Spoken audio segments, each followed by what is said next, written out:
All right, so international foods. We're on to Thailand this week, so let's get right into it. First and foremost, Thailand is really characterized by super hot and spicy food, right? There is a pretty strong Chinese and Indian influence, but there's one super important thing to know. Thailand has never been colonized, okay? It has never been colonized. That's something that the Thai people are very proud of, and it's also very important for their history.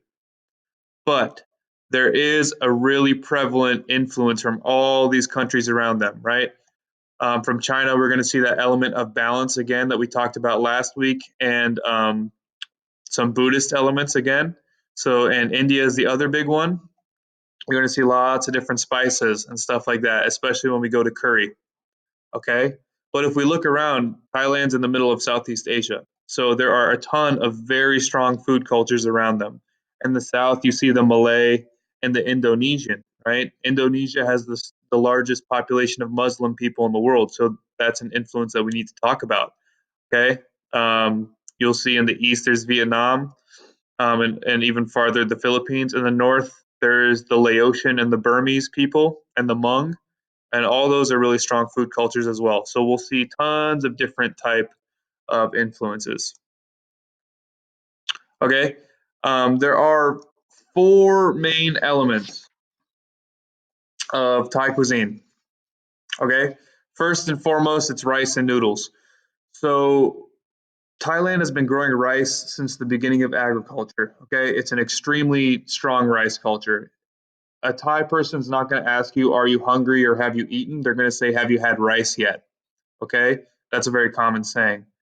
Normally, we'll see jasmine, fragrant jasmine rice.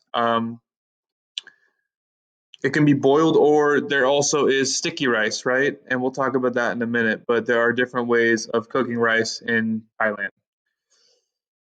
Obviously, there's that strong Chinese influence again. So we have a variety of noodles. You'll see egg noodles and rice noodles, both thick, thin, wide, many different types of shapes.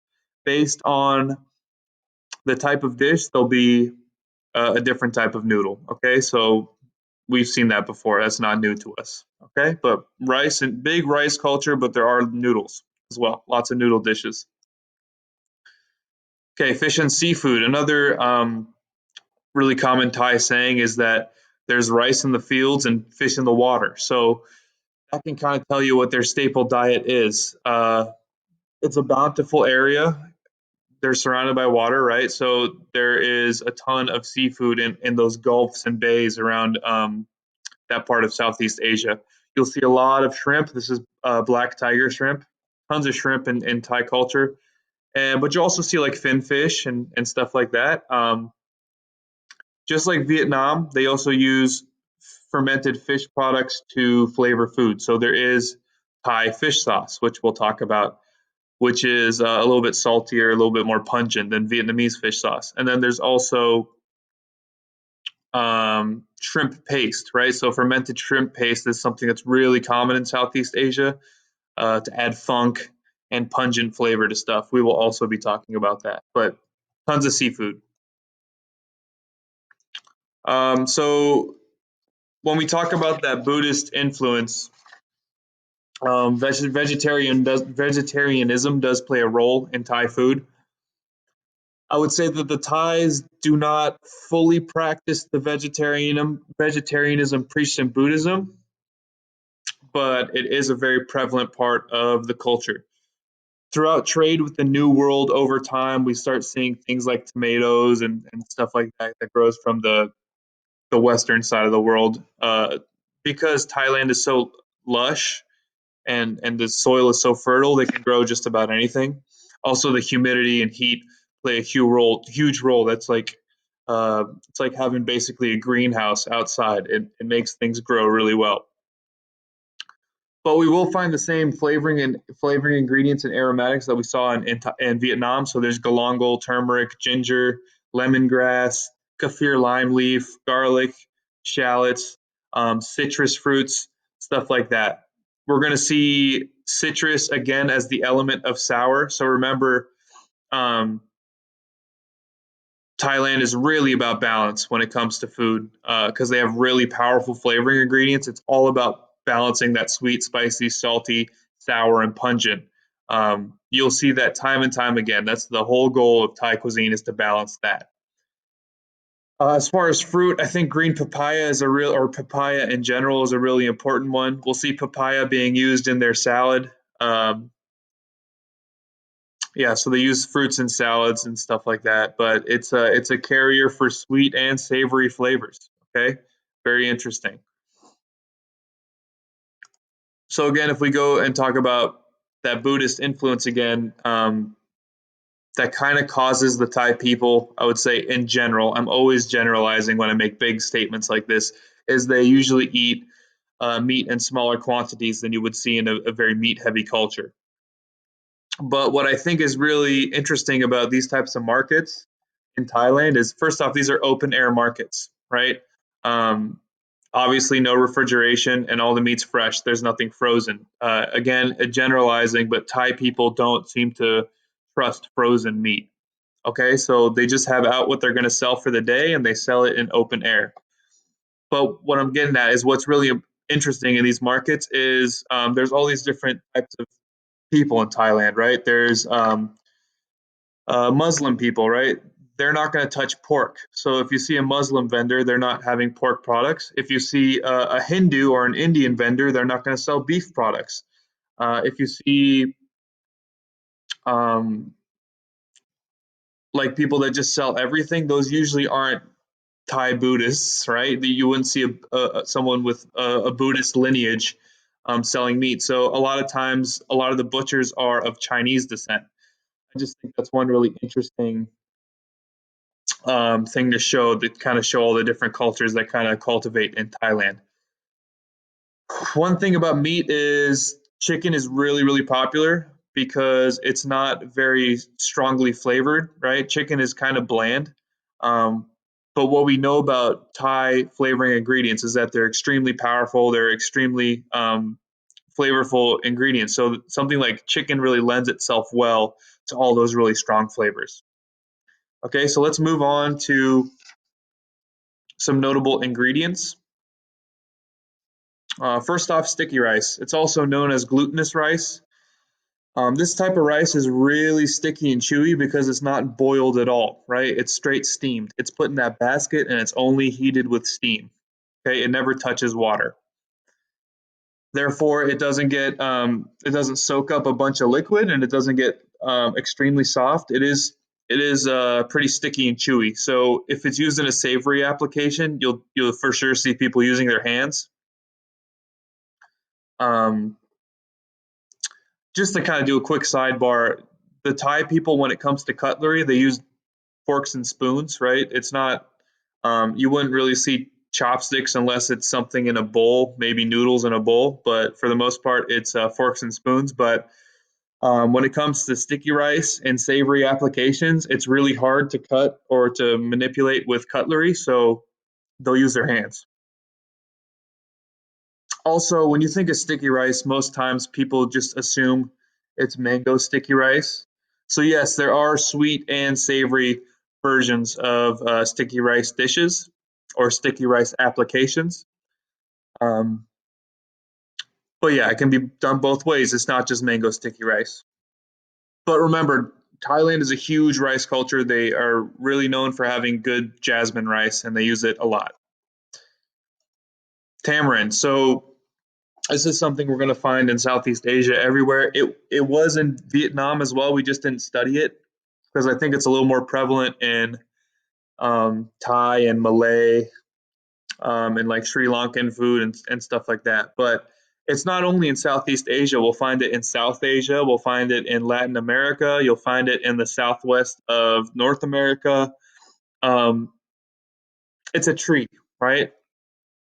So it's a type of tree that produces this brown pod fruit that has a sweet and tangy pulp on the inside, right? There's seeds, but there's also this pulp. So you'll see these concentrated paste versions of it, and that's what's really common in cooking. But also, I mean, when I was a kid, I lived in Arizona. You could just pull one of these off the tree and eat it. It's really sour, a little sweet.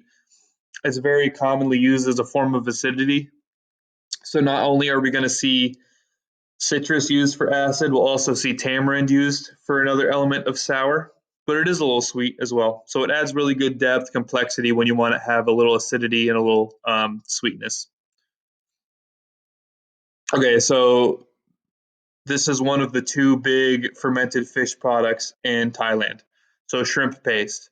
It's a condiment that's very commonly used in Southeast Asia for curries or sauces or stir fried dishes. Basically, any time that you want a little funk in your food. It's made by mixing finely crushed shrimp with salt and allowing it to ferment for a couple months. Okay. Um, so once it's done fermenting, it's either sold in a wet form or a dry form. What you'll see here is someone starting the drying process. So that's the wet version of shrimp paste, and it's going to be left out to dry in the sun until it turns into these dried slabs, and then it'll become a block.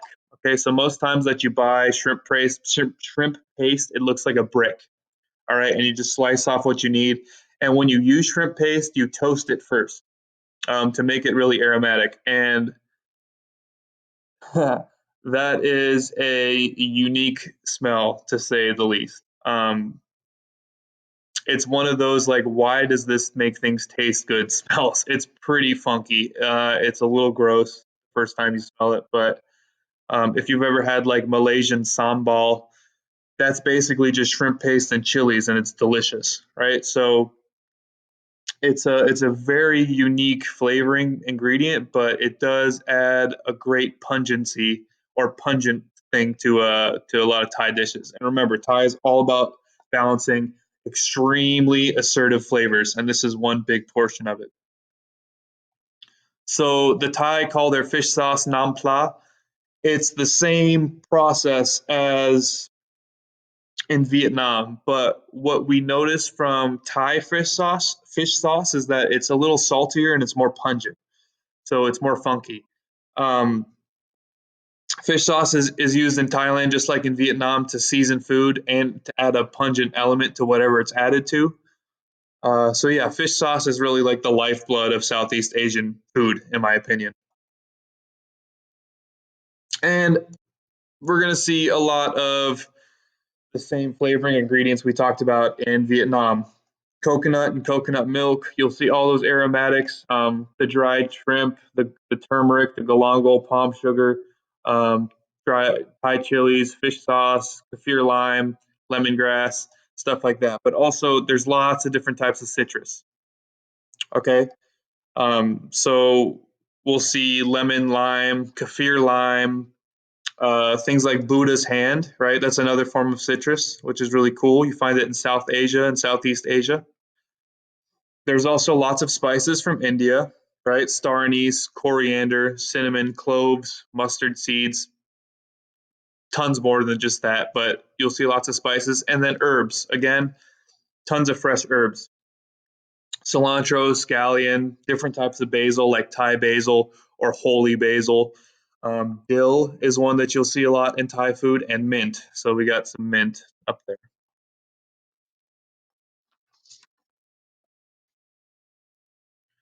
So let's go into notable dishes. Um, just a quick sidebar. I'm going through a lot of these things pretty quickly, but if you look in your study guide, there is a ton of information this week on all the things I'm talking about. But these are good visuals. Okay, so som tam, which I'm butchering, I don't know how to say it, is a spicy green papaya salad. So if you go to a Thai restaurant, you'll always see papaya salad on the menu, and you might think like, oh, this is like a cold, refreshing thing. It's usually one of the spicier things on a Thai menu, and Thai food is known for being pretty extremely spicy. So this dish really encapsulates the five tastes of Thai cuisine by balancing them, right? So there's lime juice, which is sour or acidity. There's palm sugar or granulated sugar. They use both for sweetness. There's fish sauce for salt. There's Thai chili for spice. There's usually little dried shrimp for pungency, right? Or pungent flavor. Um, Again, while you think this might just be cold and refreshing, it's usually pretty violently spicy unless you ask for it not to be. But it's usually served like baseline, delicious, like a little spicy, and then you can add more, either dried or fresh Thai chili to it. Okay, you make it by putting the ingredients into a mortar and pestle, and you pound it so that everything kind of breaks down a little bit, and it really soaks up all that flavor. Really good. I highly recommend having green papaya salad if you've never had it.